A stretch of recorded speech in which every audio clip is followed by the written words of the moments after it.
mixing it up. He's just really trying to emphasize why they call it God's country. But I think with that said, we got a special guest. He's a man that needs no introduction. And he wanted to join us. Yes, he does. Cheers. Cheers. Finally, LeBron James. Cheers. Cheers. Welcome back to Road Trippin'. Yes. LeBron Alfred James.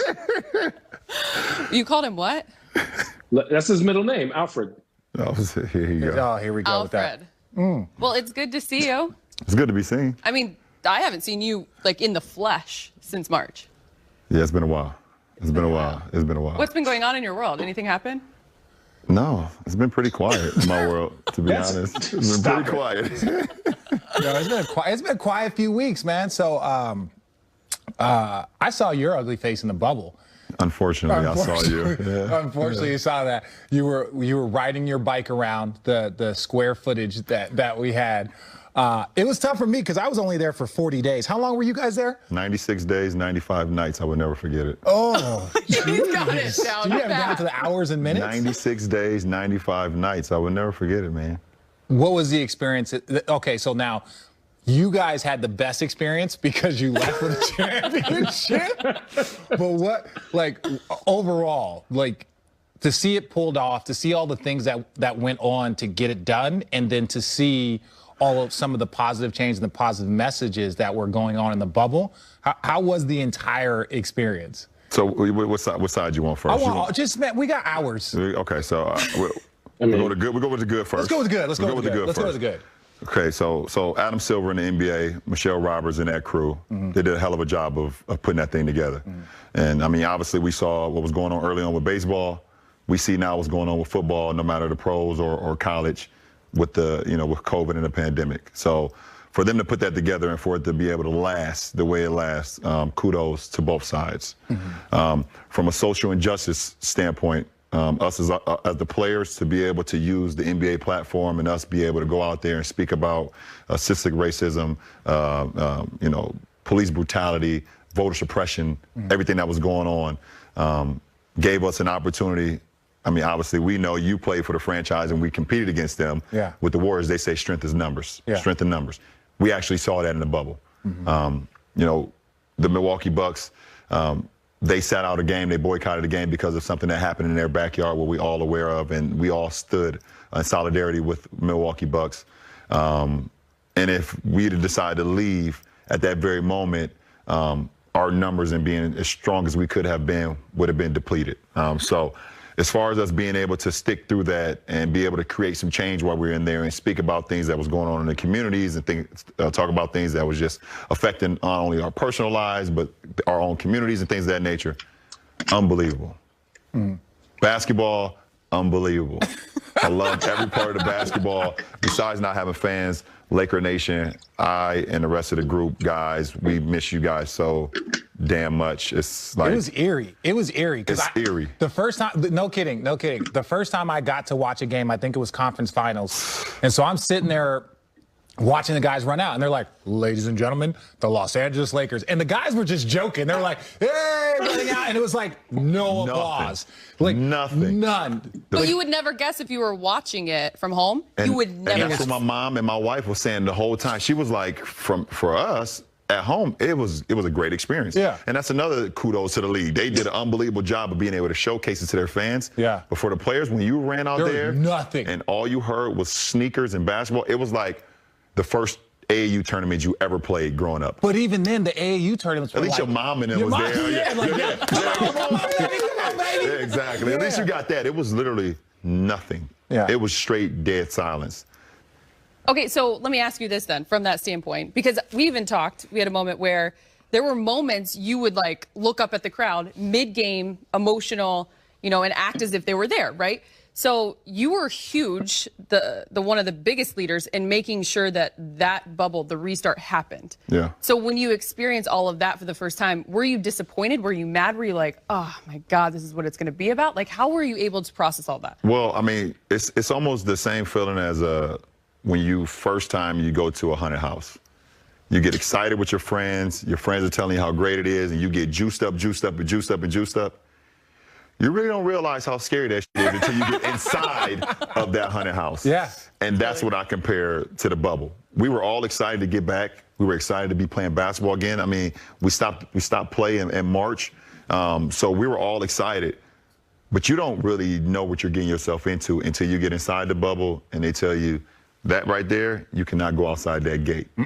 You cannot go outside that line. If you go outside that line, the gun line boss from Life, if you go outside that gun line, you will be in 14-day quarantine. And that is the last thing that you want to be. You're already inside of a bubble. You're inside of a line. You can't go outside of the gates. You can't do anything beside here. And if they tell you got to be inside your room for 14 days, that's a killer. So Shannon, could you handle? Because I did I was just about Shannon, could you handle? Could you handle? I did a week when I got in, and that was hard. And I'll talk to you. That was dark. That was dark. Like, could you handle a two week quarantine, Channing, or a week quarantine? No way. I would say, you know what? This ain't it. This ain't it. Just get me out. I got it. This ain't it. Hang on though, because you all play on a team where you did win a title, Channing. So you know how hard that is, how awesome it is to be a champion. Would you have done it for that? Yeah, but you didn't know. Allie. I mean, no, we didn't know. But here's the thing, Allie. I was always going out. I was always like walking around, meeting somebing, doing something. I was never in my room. Somebody. Channing, this guy walks around every city we go to. Is the worst. He goes. He just walks around towns like he's not 7 foot. Why I like Golden State is because there are so many homeless people I could just talk to when you guys got tired of me. I just walk up and strike a conversation. Channing would have fit. But real quick, I want one thing, because when I got there, again, it was so weird getting there towards the latter phase. And so, like, you're talking to, I was just with the crew, ESPN staff, TNT staff, and it was weird because we normally don't get to hang out. Like Allie LaForce, I met her, and Rebecca Harlow. These are people we're never at the same arena at the same time, because they're normally TNT, we're ESPN. So you get a chance to, like, talk to different people and have conversations with them. But they said, like, that 48 hours when the Milwaukee Bucks decided to walk off, no one knew if there was ever going to be games, like, for the rest of this bubble, if it was going to be canceled. They said that the whole, pun intended, that the whole bubble deflated. There were people walking around like, yo, we've been spending, months here prepping for this, and all of a sudden this thing might be completely over. What was that 48 hours like for when you found out them, then as a leader, what the Lakers were going to do? Just take us through that 48 hours. I'll give you the whole story and just break it up a little bit. Up next on Road Trippin'. I was ready to walk away. I had called my wife. I believe it was Game 3 versus Portland that night, the last game. So it was Milwaukee, Orlando, followed by Houston, OKC, and then we were the later game. And so I was taking my nap, and when I get up from my nap, I get treatment with Mike. And I'm sitting on my couch, and I turn on the TV to start watching the Milwaukee-Orlando game. And as soon as I turn on the TV, there's nobody on the court. But the game was supposed to start like 20 minutes ago. So I'm like, what the hell is going on? So this is before I even go to my phone or anything. So as soon as I wake up, I'm starting doing that. And they say Milwaukee refuses to come on the court. So I started getting calls and phone calls and things of that nature. And this was still up in the air if they were going to play. No one knew what was going on because, frankly, even the Magic didn't know, what was going on. So the whole league was caught by surprise. So we were just sitting there and wondering what was going on. And as the time went on, basically they said Milwaukee was not going to play. They had made a decision to boycott the game because of what happened in their, in their backyard back in Milwaukee with another innocent black man being gunned down. So I got on the phone with Chris Paul because their game was next. And I called him and Russ, and I told them straight up that there's no way that we can go out on the floor as the Lakers and play our game with what just transpired. What are you guys going to do? And they felt the same way. They was like, we need to get all the information that was going on because there's still some things that's not been checked off. But we would look stupid if we went out and played, and Milwaukee decided to sit down, and we've been, preaching this solidarity thing as a brotherhood, because we are a brotherhood, even when you get blindsided from your brother. That's the question, is that, again, like all the people that know all the guys, like what was that? It's basically like you then come together in that room And the one thing that comes out of that room is LeBron James gets up and leaves. That's the one thing that comes out. No, of course. I mean, of course that's going to. Of course it does. If it was LeBron comes in his room and the last thing he sat down, they would have said that. So. But in the moment, did you doubt? Did you sit down last? Well, what, Channing? Did you sit down last? No, I did not. No, but I'm saying, I'm just checking. That would have been a bad obviously, hindsight is 20/20. That's not it. But they made a decision, and as brothers, I understand, and formerly being a part of the brotherhood, I understood that like whatever they were going to do, you were going to support. Yeah, you were going to support. But that was such a big, powerful move that it's like shooting a text to the Players Association, shooting a text to Chris Paul, like the guys that are the president, the vice president, shooting a text like, hey guys, this is what we're thinking about doing, but we need to make sure that we are unified as a group. That was the one thing that, not to be critical, but could have caused some issues. Yeah. And I mean, as players, we felt the same way. We felt like, we're not against what you guys were standing for, because we've all felt it too. Yeah. And obviously, when it hits in your backyard, you feel a little bit more. But, when we're all together, as an army, if we're an army and we're going out for battle and we say we're here in solidarity, and someone in the front decides to go before we say charge. Now we're all caught off guard. Yeah. Leroy Jenkins. I'm glad you got to it before I did. Damn it, Leroy. Damn it, Leroy. So that's what happened. And to be honest, I was ready to walk away. Yeah. I was ready to walk away. I had called my wife and called my mom and told them that I was probably headed home. Why? Because there was no plan. After we decided to do what we did and we boycotted the games, what's next? What the hell are we doing next? Oh, so we're going to just go back? Okay, now game 3, Lakers versus Portland. What the hell? What are we doing? We've decided to take off these games for the right reason. Okay, but there's some other issues that needs to be dealt with as well. What is our plan? And at that moment when I walked out, we sat there and talked for 2, 3, 4 hours, and there was still no plan. So I walked out because my time is very valuable, and I knew what could help the change. Yeah. But when you're dealing with a group of a lot of emotional, a lot of ego, a lot of guys that's passionate about themselves and what they believe in, then it's hard to figure out a plan at that very moment. Yeah. So it was best for me to step out. Yeah. Well, look, look. It is one of the harder positions to be in, being not only like the leader of a team, the face of a league, a vocal leader as far as I still stand by, was it Patrick Beverley? It's like, look, if Bron playing, we playing, right? Like I was joking. I joke with one of the guys, and I'll keep him nameless. I was like, guys, look, at the end of the day, the NBA wants everybody there. But they only need like 5 people there. They need Bron, they need Giannis, they need James. You know what I'm saying? Like they'll figure it out the rest of the way as long as they can sell. They need the Lakers, they need the Celtics. It's like, yeah, everybody can sit here and be like, oh, well, it's like, yo, at the end of the day, like the league needs about 10 guys and about 5 teams. Everything else is like a bonus from a standpoint of like what they're going to advertise, what they're going to do. So when Pat Beverley says like, yo, look, if Bron say we playing, we all going to show up. But the other side of that is when all the drama happens, everybody looks at, exactly. LeBron. Yeah, everybody looks at you, and it's like, however you handle it, however you don't handle it, they still looking at you. And because he's a drama queen and he loves it. Shut up. By the way, that's why he's here. Yeah, that's exactly you why he's literally here. told me that we could not do Road Tripper without Channing. Are you mad? I know I did. By the way, I'm like, we're going to cut Channing off and getting back to his making of snow cones and snowman. No, but yeah, I understand that. I understand that, RJ, and that's the way it was, and that's my responsibility. Yeah. I get it. As much as you can hate it at times. You say, okay, why is it always on me? That's the position I've been put in. So I needed time to digest it. So I walked out. I was ready to walk away. But also I understand that it wasn't just squarely about me. Yeah. So I needed a moment to digest the whole situation, to actually sleep on the whole situation.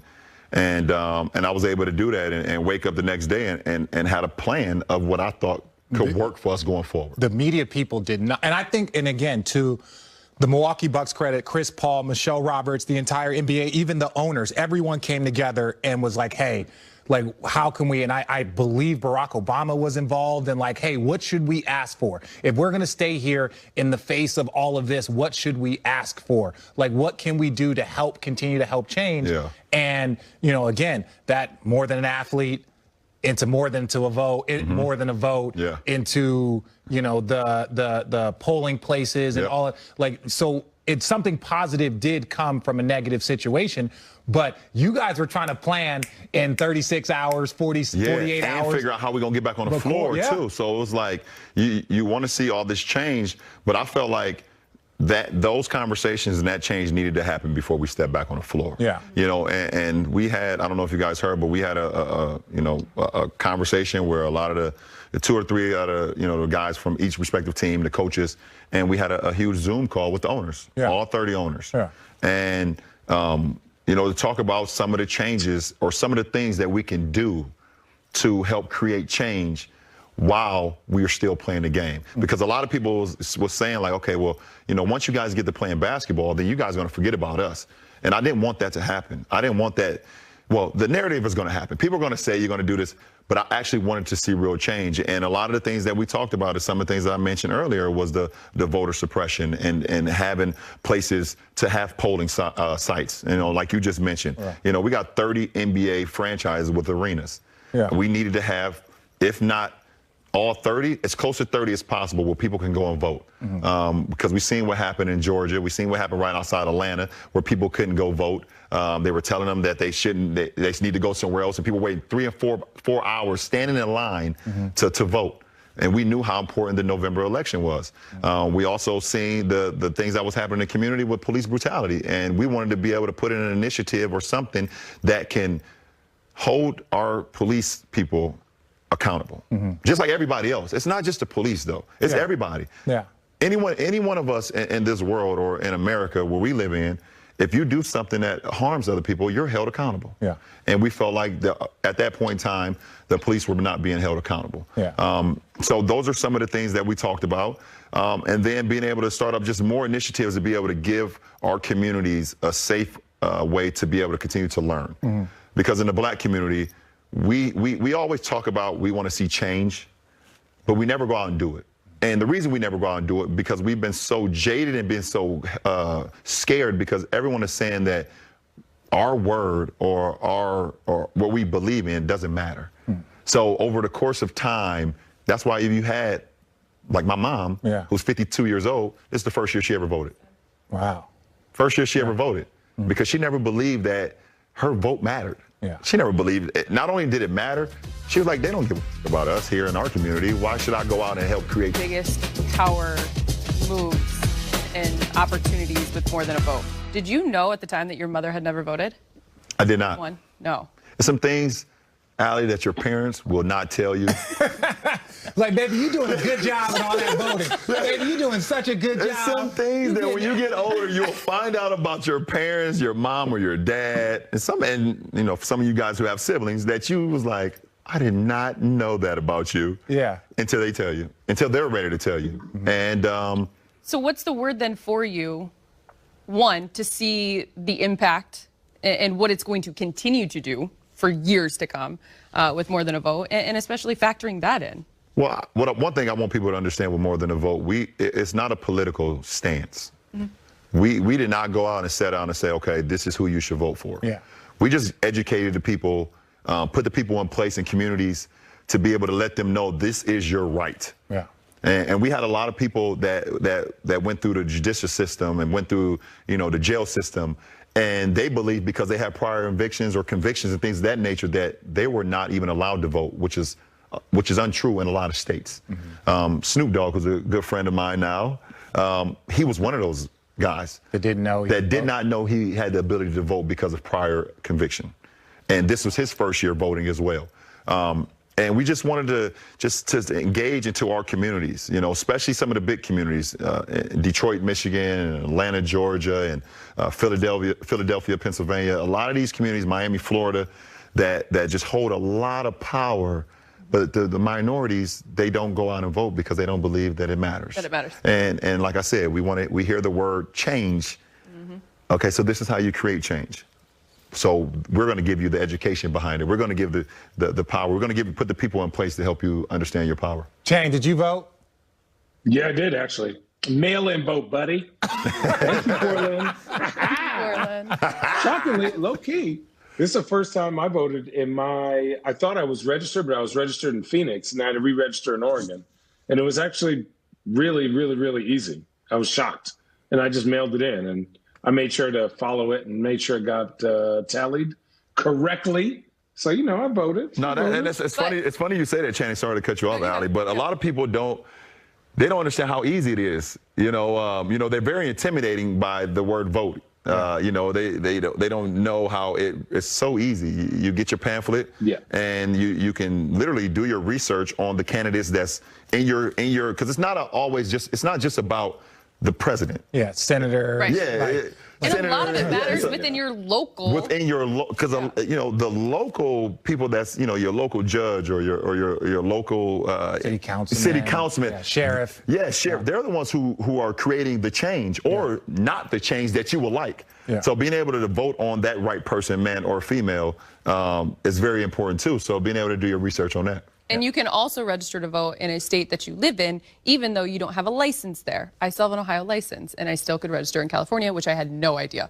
I thought it was going to be this awful process, and it was easy, efficient, able to get done. So you're saying you didn't vote, and I'm joking. I'm just basically just didn't vote. Between the lines. Yeah. Before we move on from this, because I think it's very important, what's next for More Than a Vote? It's not going to go away. No, we're never about a one-off. We're trying to figure out ways right now we can continue to implement change in communities, not only in my home community of Akron, Ohio, but communities all over America, and hopefully create change in the world as well.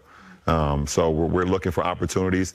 There's a huge Senate race that's going on in Georgia coming up in January.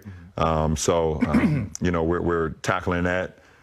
Stacey Abrams, who's down there, is a monster. Shout out, Stacey. You're unbelievable. And everyone in the city of Atlanta, you guys have done so much great stuff, and also in Georgia as a state. So we're going to get behind that and hopefully continue to create change. Of course, we commend you for that, because that is not an easy responsibility on top of all the expectations and responsibilities you have, to be a basketball player. Yeah, so before we move on from all the bubble, you have celebrated 2 championships in Miami when you guys won at home. You celebrated your 3rd championship on the road, and everyone heard about the detour to Vegas, heaven forbid. And then look at me like that. I looked up and you like this. We'll leave it right there. And your 4th championship was in a bubble. What was the celebration like? I feel bad for my teammates, my first-time championship teammates. I feel bad for AD, Caruso, Markeith, Dwight, and most importantly, Jared Dudley. Jared Dudley, my guy Duds. My guy Duds. Talon and Rooks, Kostas and Devontae. Hopefully I'm not missing anyone. I feel Kuz. Yeah. Your whole team other than you and Rondo. No, me, Rondo, JaVale, Quinn Danny. Cook, Danny. What are you talking? We got champions, man. I forgot about that. I feel bad for them. Because they don't know. It was bad. I was there. They don't understand the power of a championship celebration. From the partying, to the parade, and then back to the partying. Yeah. We have not been able to do that. And it burns me, because as a champion, you should feel that. You get the locker room celebration. Which I still feel like you guys lived Which is amazing. The locker room celebration is amazing, but it goes like this. Yeah. All right? It goes like this. So okay, as fast as that goes, you say, okay, we're going to have the parade. We know that. We're going to have an unbelievable time at the parade with the fans, celebrate with the community and the fans, things of that nature. And then we're going to have our celebration where we go out and have fun and party and things. It was just like 2020. It's just effed up. But so everybody, so again, there's always the conversation, and this is one thing I will say. People were like, oh, was it a real championship? Is it this? Is it that? And I was like, yo, I was in there. I saw how hard it was to rev yourself up, to amp yourself up. No home court advantage. None. No home court advantage at all. None. And so it's like when you don't have that home court advantage and you're sluggish, you're tired, and it's like, but we're going home. Yeah. Our fans are going to be ready. Right. They're going to be loud because we're down 3-2 or whatever it is. There was none of that. This was harder than a normal championship, in my opinion. Just imagine in 16, RJ. We're down 3-1. Which one do you, there's nothing in here. If we're down 3-1 and 16, Yeah. and we're not going back to Cleveland, No, what? And we're just playing another empty we're just arena? playing another game in the bubble.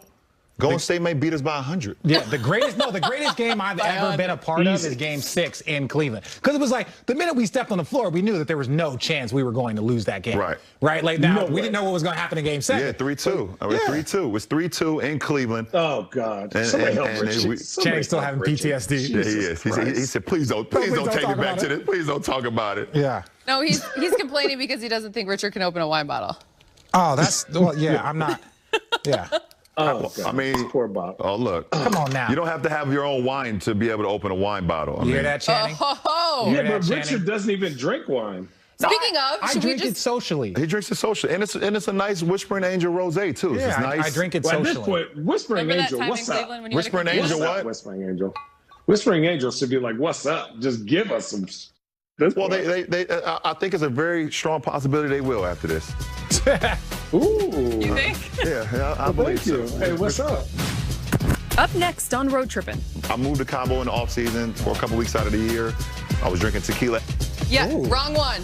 Oh, that's This the one. crusty Wrong bottle side, next wrong to side. it. If you Camera 3. if you watch your videos, my favorite part is legacy, life, and Lobos. Ooh, no, Legacy, other way. life, Lobos. Lobos. You know. But this is my thing. How did you have that? We how are a did you have that pack. We are a scripted? pack, man. Yeah, but my thing is this is like, man, like obviously wanna I see the know you front? are fluent. You are fluent in several different alcohols, but man, I'm gonna get on board with the tequila, but I had to go eat some. I was like, man, if I'm gonna be sipping on tequila this morning, No, see, so I brought it because Yeah. I wanted you guys to try it at Damn some right. point while Damn we're here, and also be able to get, just let it sit there. It's a beautiful. How and did then you see get it this. scripted? Huh? How did you get scripted like that? 2020 NBA champions. you know a guy. I know someone. I know someone who knows someone. Why did you decide to partner? Like obviously, like Right. you're one of those individuals that everyone knows. Goes without saying that you get offered and asked, and so many Yeah. opportunities come across your table, your plate, whatever it is. Like, why did you decide to partner up with a tequila? It's literally like when I get asked about something to be able to partner or to invest or to be a part of the movement. Yeah. It's where I'm at in my life. Yeah. And literally tequila, it was a point in my life. So was it 2 summers ago or last summer? I started to drink tequila like heavily. All I was drinking was wine and tequila. I put down like the hard liquor that I was doing in my 20s. Yeah. In your 20s, you're trying to figure out. figure it out You're what you trying to like. figure out. Okay, Yeah. what do I like? I don't like that. Okay, I'm gonna go with this. Whatever. I realized in my 30s that wine and tequila is like, I'm good with that. Yeah. And so I was really starting to drink tequila. And 3.5 years ago, I bought a place in Cabo. A nice vacation place. Partnered with a couple guys, and we got a house in Cabo. And if you know any better, in Cabo, tequila's is king. Yeah. It's king. So I will go to the bar. We have like a little Always have a beach house. can. We have like a beach house bar Yeah. at our property, and they have 100 different tequilas. From blancos to reposados to Cabo Wabo. anejos, Casamigos. extra anejos to mezcals. You got Casamigos, Mezcal's you my got joint. Casa Dragones, you got. Y'all make a mezcal? We do make a mezcal. That's what I need the mezcal. We do the make a smoky mezcal. That's because he's a We got whiskey guy. We got four. You like a smoky. Yeah, we got like the four. smoky. We got 4 kinds. We got a Joven, which is the equivalent of Blanco, which means young. Yeah. We got a Reposado. This is the extra anejo, and then we have a mezcal. So I'll make sure. Yeah, the I'll make mezcal. sure you get I the bottle of needs the mezcal. that. So that's where it's at. I moved to Cabo in the off season for a couple weeks out of the year. I was drinking tequila heavy, eating tacos. Why does she find this funny? And now I have a tequila Because company. I just feel like he really always humbles us because Channing just goes up north in Oregon, as you mentioned at the start of this. Channing's and Bron's like, I'll just buy a property in Cabo for a couple weeks. Well, literally, I'm just giving you guys I always tell you guys the truth. Yeah, but Channing's driving up north to go to more wine, to get more Oregon wines. The Oregon Pinots are amazing this time of year. And them things were slapping. I'm going to tell you this. You tripping. They say they slapping. Look, Walla Walla, Washington, there's some great Pinots in California. I just haven't had a chance to go down there and take trips. But listen, we got things on the move. So why he haven't had a chance to come down to California? I mean, it's so far, huh? I haven't been on a plane since March. Listen, we have legit just been driving everywhere. It's just, I got 4 kids, I got people that help out with my kids at home. So I'm like, I'm kind of in the middle. I'm not like doing on the front anything. lines of this. I'm not doing anything at home. I got people that help with the kids. I'm literally just. So basically, I just you told don't us you have the ability to get away. You just have not taken advantage of it. That's basically what you said. I have help at home, and I'm stuck here. Do you have a barber at home? Nah, man. Listen, look. I know it's bad when somebody goes backwards. When somebody goes backwards, it's bad. For sure. Richard. You got to be like mid-40s to start going backwards against the grain. First of all, Richard got hair jelly right now. Look at these curls. You're so jelly. I don't. Richard, if you had an opportunity to grow these locks, these luscious, I did see the beautiful. University, was it Arizona? Damn right. Oh, my God. They posted, some throwback highlights of my guy, RJ. And he had a beautiful grain of hair. Nice he had a beautiful grain of hair. Yeah, I was blocking shots. That was 1997. Hitting the side of his head on the phone. Oh, yeah. Windmilling. Yeah, I was like, ooh. I show it to my kids now. They be like, they know. I was like, because it was on Twitter. And so I'm like, Daddy, can we watch the video of you dunking? Because there's like, Daddy, is this in the olden days? I'm like, yes, son, this is standard definition. So I'll sit there. They're like, Daddy, can I watch this? And I was like, all right, son, we can watch the 2-minute video of me dancing. I was like, yeah, don't forget. They didn't post one of Channing though. No, they don't have highlights of like hard board slaps and layups. You had booms? First of all, I had booms in college. Please explain. But dunks. I was getting dunks. I was a true center in college. And then they had me my rookie year, had to guard Shaq in Miami. I said, this ain't it. I said, this ain't me. I said, this ain't me. So you stopped being true? Yeah, no more true to it. I'm going to be a false center now. I'm going to be a real false center. Shaq turned you into a false center. There was no guarded centers at all. Because back in the day, like my rookie year, there was like Shaq, Yao. There was Dikembe, like strong dudes like Tim Boozer, Duncan. Dikembe, Right. Tim Duncan. Strong-ass dudes like Jahidi White and Is that real? Jahidi White was like a bull. I thought he just made that up. an animal. You was had an them animal. goons in He was big, Seattle? dude. Yeah, remember the 2 goons in Seattle? Yeah, for sure. Right? All them dudes. I said, you know Danny what? This ain't me. Yes. knocking people out. Oh, man. Yeah, for sure. He fouled me so hard one time that I said, you know what? I don't know if I love basketball this much. I'm not ready to die. You made a hell Ready of to a die for living this. on the 3-point line as a 7-footer. Look, thank you. Listen, look. He should Allie, thank those guys because he's ranked like right there. Don't you got like, where are you ranked like as the most threes for a 7-footer, Channing? Like 1 or 2, maybe. I love it. Yeah, he's like 1 or 2. Depending on Usually when someone says, then you get to like maybe like 5, maybe. He said, 1 or 2. But, those guys are coming. Like Porzingis is going to, keep knocking down threes if he can stay healthy. You got to stay healthy. Listen, look. Amazing. Damn. But it's like, Season's coming up. Yes. You've touched a basketball twice. Yeah, season's Make coming the up. transition. How are we going to get through this with COVID, dog? Hang on. There's there's What did I that. miss? But there's also like the team that is not here any longer.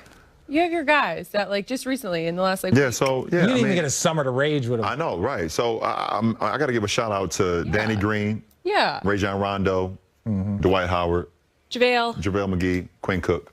Kuzma.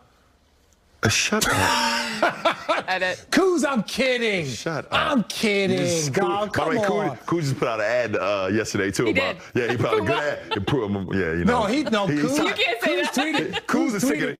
Kuz Laker fans give out, Kuz give out PSP, and they singing and apologizing. Right. Kuz, that was funny. A lot of respect on that. Yeah, so, Dwight Howard, JaVale McGee, Rajon Rondo, Danny Green, Quinn Cook, obviously, we don't win a championship, and RJ know what being a part of a championship ball club, no matter if you play 0 minutes or you're 30, 40 minutes. That all ties into one because we all challenge each other every day, and there's times where the vets don't want to practice, where those guys who haven't played, they have to practice to keep it going.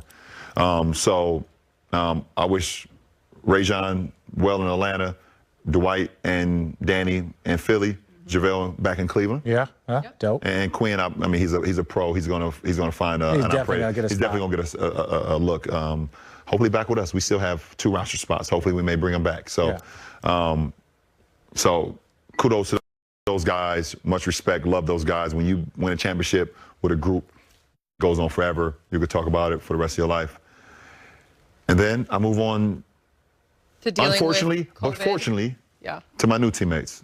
And I'm happy as hell to have Big Mark Gasol, who Laker Nation, first of all, know that he was traded on draft day for his older brother. Yeah, he's Powell- supposed to be a Laker. Do you think He's supposed to Powell's be a coming Laker. out? Do you think Powell's coming back? We see. We see. Maybe, I mean, we'll see. Yeah, we'll see. We'll see. We Can have Powell Mark, still who play? was traded on draft day. Because Marcus is going to be in year 20 now, right? Because I played 17. 13. What? Not Mark. I mean Powell. Oh, I was Powell. about to say. Me and Powell are same draft class. Yeah, That's Powell all was the- what, 01? 01 Yeah, with we you? were the Yeah, same 01. class. So Yeah, that he would was be third. 19, 20? Yeah, so he's got to be 20. Just posted that video the other day on Instagram. I Working didn't see out it. in the gym. Oh, Okay, Some okay. shots. So, happy to have Mark, another champion. Yeah. Yep. One with the Raptors 2 years ago, who I've always loved. Yeah. Mark has my Defensive Player of the Year trophy at his house. But Yo, but that's no here nor there. No, that's not a knock on Mark, but this is the thing, because sometimes we I don't love pay you, attention. Mark. I can't we wait don't pay to atten- talk about this. We don't pay attention to stuff, but like when you brought that up, like you brought it up or somebody brought it up, and I was like, what are you talking about, Defensive Player of the Year? And then I saw that like Marc Gasol didn't receive like any first place vote. No, he was second. First team Yeah, votes. yeah. He only received every third team vote, but then that had vaulted him with enough points accumulated to be the. I was like.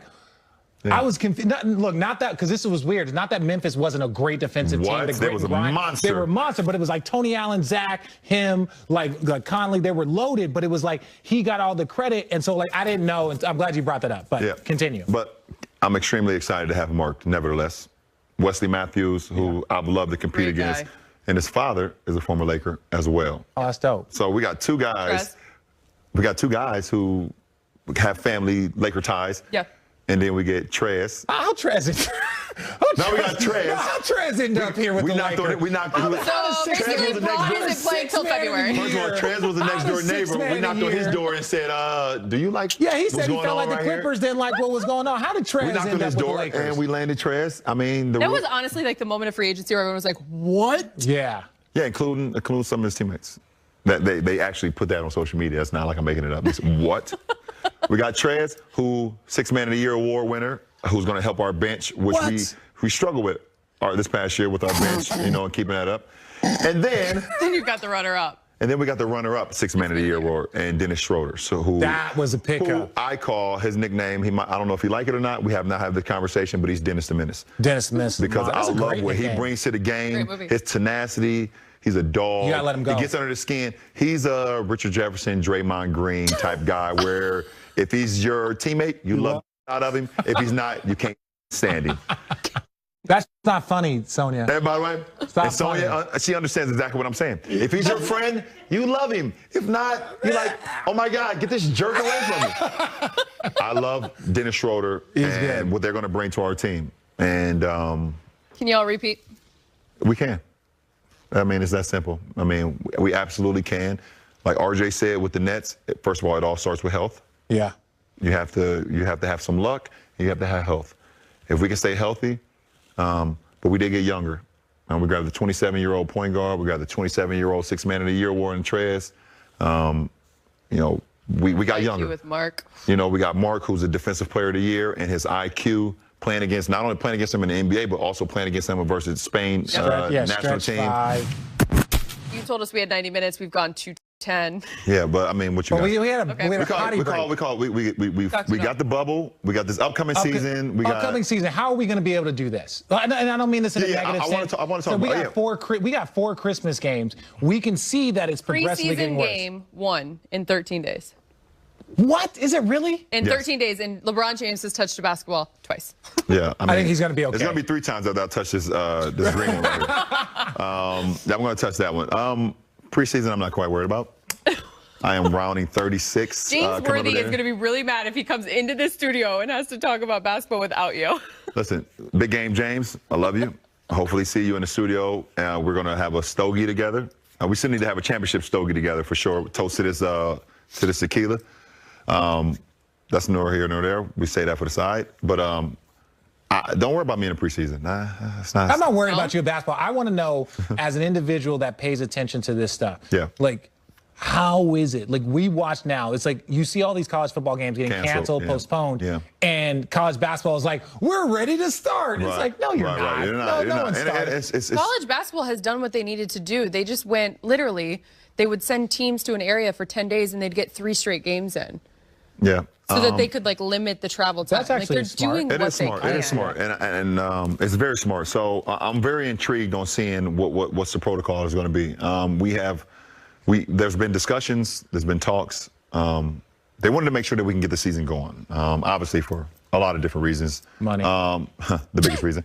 But the safety of our players and the safety of our owners and the safety of our GMs and the safety of our coaches and training staff and things. That's more important than anything.